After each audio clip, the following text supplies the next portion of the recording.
అందరికీ నమస్కారం. నేను మీ గోపాల్ అయ్యంగార్. 7వ తారీఖు జూలై నెల నుంచి 13వ తారీఖు జూలై వరకు మేషరాశి నుంచి మీనరాశి వరకు 12 రాశులకు వార ఫలాలు ఎలా ఉందో ఈ వారం తెలుసుకుందాం. ముఖ్యంగా ఈ వారంలో గ్రహాల స్థితి చూసుకుంటే బుధ గ్రహం యొక్క మార్పు, శుక్రగ్రహం యొక్క మార్పు జాతకాల మీద ప్రభావం బాగా చూపిస్తుందన్నమాట.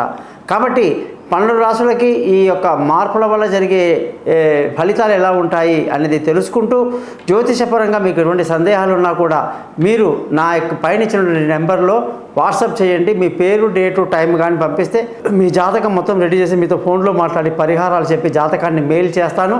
అలాగే ఎటువంటి సమస్యలున్నా వాటికి చిన్న చిన్న పరిహారాల వల్ల thesimple.astrologer.com అనేటువంటి యూట్యూబ్ ఏదైతే పెట్టుకున్నానో కేవలం మీరు నన్ను కలిసినప్పుడు మాట్లాడినప్పుడు సమస్యలు పరిష్కారం అవ్వడానికి ఇంత చిన్న రెమెడీస్ ఉంటాయా అని మీరు ఆశ్చర్యపోతారనమాట. వాటి ఫలితాలు మీరు పొందిన తర్వాత 100 మందికి నా గురించి మీరు చెప్తారని కూడా నేను మీకు హామీ ఇస్తున్నా. మీరందరూ కూడా నా యొక్క ఈ ఛానల్ని సబ్స్క్రైబ్ చేయడం, మీ బంధువులకు స్నేహితులకు చెప్పడం మర్చిపోకండి.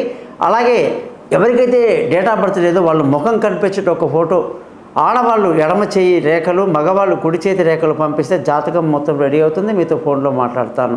ఇకపోతే ఈ వార గ్రహస్థితిలో కుజుడు మేషరాశిలో, గురువు వృషభ రాశిలో, సూర్యుడు మిథున రాశిలో, బుధ శుక్ర చంద్ర గ్రహాలు కర్కాటక రాశిలో, చంద్రుడు కర్కాటకం సింహం కన్యా రాశి వరకు ప్రయాణిస్తూ కన్యా రాశిలో కేతువు, అలాగే శని కుంభరాశిలో, రాహు వచ్చేసి మీన రాశిలో సంచరిస్తున్నారు. దీన్ని బట్టి 12 రాశుల యొక్క ఫలితాలు ఇప్పుడు తెలుసుకుందాం.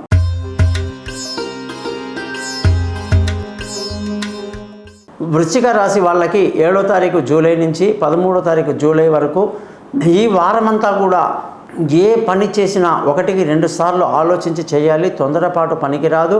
అయితే పట్టుదలతో పనులు కూడా పూర్తి చేసే అవకాశాలు లేకపోలేదు.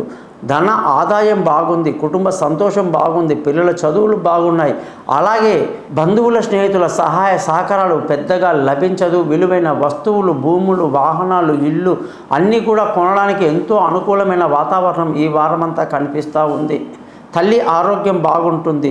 పిల్లల చదువు కోసం మీరు చేసే ప్రయత్నాలు, విదేశీయానాలు, దూర ప్రయాణాలు అన్నీ కూడా బాగా అనుకూలంగా ఉన్నాయి. మీ తెలివితేటలు బాగా పనిచేస్తాయని చెప్పాలి. ఆరోగ్యం బ్రహ్మాండంగా ఉంటుంది. శత్రువులు మిత్రులు అవుతారు. అప్పులు తీరే మార్గం కనిపిస్తూ ఉంది.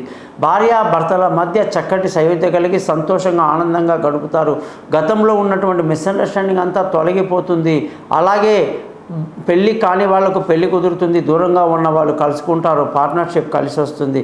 అదృష్టం బాగుంది. తండ్రి స్థానం బాగుంది. న్యాయంగా ధర్మంగా జీవిస్తారని కూడా మనం చెప్పవచ్చు. అలాగే ఉద్యోగస్తులందరికీ కూడా ఈ వారంలో కొంత ఇబ్బందులు కలగక మానదు. ఇంకా కొన్ని రోజులు వేచి చూడటం ఎంతో మంచిది.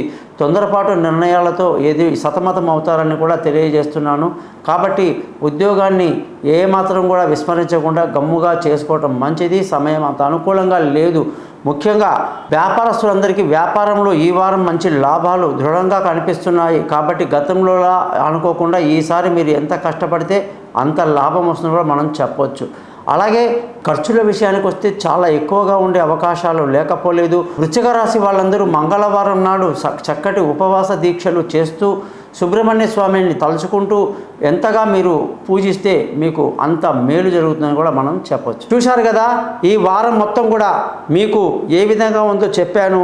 మీరందరూ కూడా ఈ వార ఫలాన్ని యాక్సెప్ట్ చేస్తూ బంధువులకు స్నేహితులకు నా గురించి తెలియజేస్తూ మీ జాతకాలు తెలుసుకోవటానికి కోసం తప్పకుండా నాకు పైన ఇచ్చిన నెంబర్లో నన్ను కాంటాక్ట్ చేస్తారని ఆశిస్తూ మీ అందరికీ అనేక శుభాలు కలగాలని తెలియజేస్తూ thesimple.astrologer.comని సబ్స్క్రైబ్ చేస్తారని మీ బంధువులకు తెలియజేస్తారని ఆశిస్తూ మీ నుంచి సెలవు తీసుకుంటున్నాను. సర్వే జన సుఖినో భవంతు.